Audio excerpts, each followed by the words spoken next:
ദൈവനാമത്തിന് മഹത്വമുണ്ടാകട്ടെ. പ്രിയ സഹോദരങ്ങളെ, നിങ്ങളുടെ ജീവിതത്തിൽ ദൈവം വളരെ അത്ഭുതകരമായി ഇടപെടാൻ ആഗ്രഹിക്കുന്നുണ്ടോ? എന്നാൽ ഇന്നത്തെ സന്ദേശം നിങ്ങൾക്കുള്ളതാണ്. നമുക്കൊരുമിച്ച് ദൈവവചനത്തിലേക്ക് കടക്കാം. നമ്മുടെയൊക്കെ ജീവിതം ഒരു തോണി പോലെയാണ്. തിരമാലകൾ നിറഞ്ഞ കടലിലൂടെ തുഴഞ്ഞ് മുന്നോട്ട് പോകുന്നു. നമ്മുടെ ലക്ഷ്യം ദൂരെ കാണുന്ന മനോഹരമായ ഒരു തീരമാണ്. സമാധാനവും സന്തോഷവും നിറഞ്ഞ ദൈവ സാന്നിധ്യമാകുന്ന തീരം. പക്ഷേ എത്ര പേർ ആ തീരത്തേക്ക് എത്തുന്നുണ്ട്? പലപ്പോഴും നമ്മൾ ഒരേ സ്ഥലത്ത് വട്ടം കറങ്ങുകയല്ലേ? എന്തുകൊണ്ടാണിത്? ഉത്തരം വളരെ ലളിതമാണ്.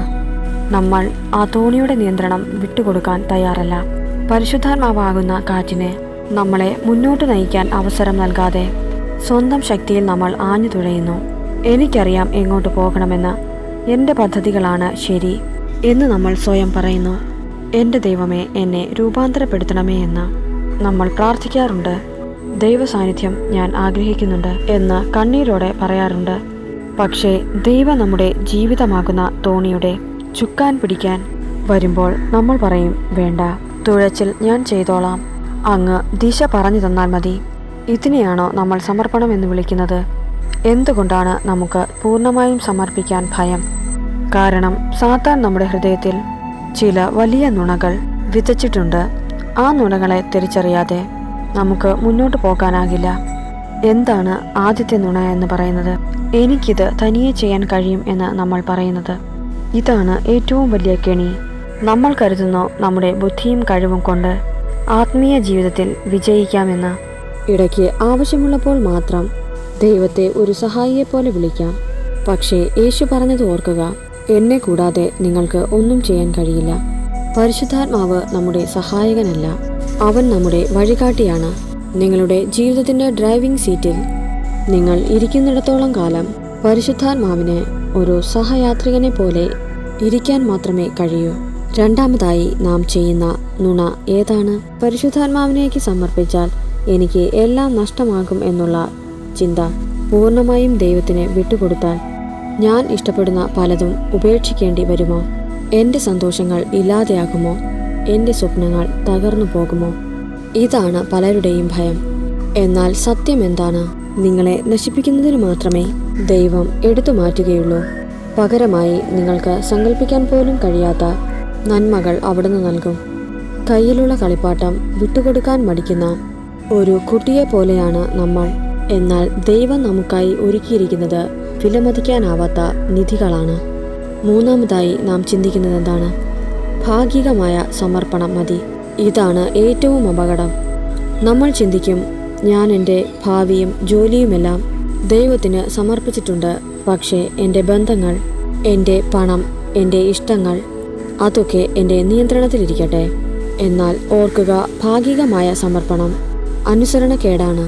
ദൈവം നിങ്ങളുടെ ജീവിതത്തിൻ്റെ ചില ഭാഗങ്ങളല്ല ആഗ്രഹിക്കുന്നത്, നിങ്ങളുടെ മുഴുവൻ ഹൃദയവുമാണ്.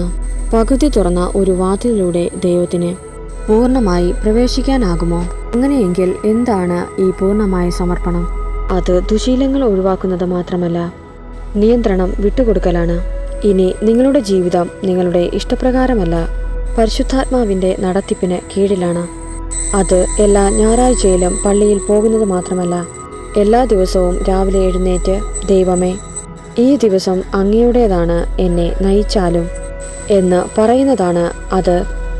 അത് പ്രശ്നങ്ങൾ വരുമ്പോൾ മാത്രം പ്രാർത്ഥിക്കുന്നതല്ല.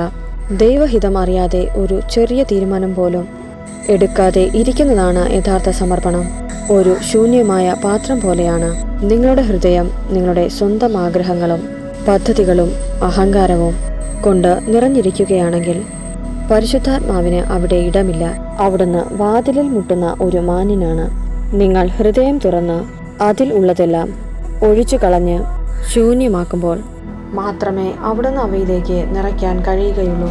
നിങ്ങൾ പൂർണ്ണമായും സമർപ്പിക്കുമ്പോൾ എന്ത് സംഭവിക്കും? നിങ്ങളുടെ ജീവിതം എങ്ങനെ മാറും? 1. ഭാരത്തിന് പകരം സമാധാനം.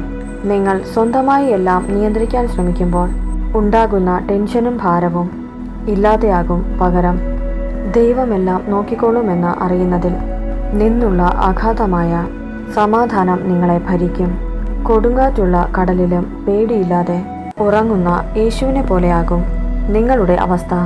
അതുപോലെ ആശയക്കുഴപ്പത്തിനു പകരം വ്യക്തത. ഇനി എന്തു ചെയ്യണം?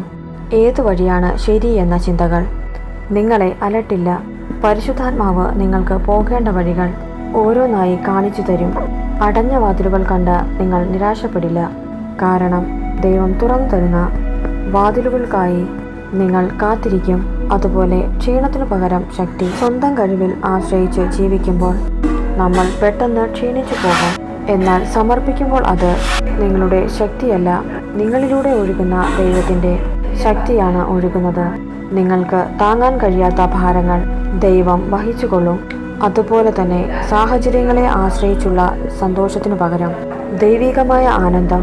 നിങ്ങളുടെ സന്തോഷം പുറമേയുള്ള കാര്യങ്ങളെ ആശ്രയിച്ചായിരിക്കില്ല. ജോലി നഷ്ടപ്പെട്ടാലും ആളുകൾ ഒറ്റപ്പെടുത്തിയാലും നിങ്ങളുടെ ഉള്ളിലെ ആനന്ദം കെട്ടുപോകില്ല. കാരണം നിങ്ങളുടെ സന്തോഷത്തിൻ്റെ ഉറവിടം ക്രിസ്തു ആയിരിക്കും. ഒരുപക്ഷെ ഈ വാക്കുകൾ കേൾക്കുമ്പോൾ നിങ്ങളുടെ ഹൃദയത്തിൽ ദൈവം സംസാരിക്കുന്നുണ്ടാകും. ഇത്രയും കാലം ഞാൻ എൻ്റെ ഇഷ്ടപ്രകാരം ജീവിച്ചു, എനിക്കിനി പൂർണ്ണമായി സമർപ്പിക്കണമെന്ന് നിങ്ങൾ ആഗ്രഹിക്കുന്നുണ്ടാകാം. ഇതൊരു വികാരത്തിൻ്റെ പുറത്തുള്ള തീരുമാനം ആകരുത്. ഹൃദയത്തിൻ്റെ അടിത്തട്ടിൽ നിന്നുള്ള ഒരു സമർപ്പണമാകണം.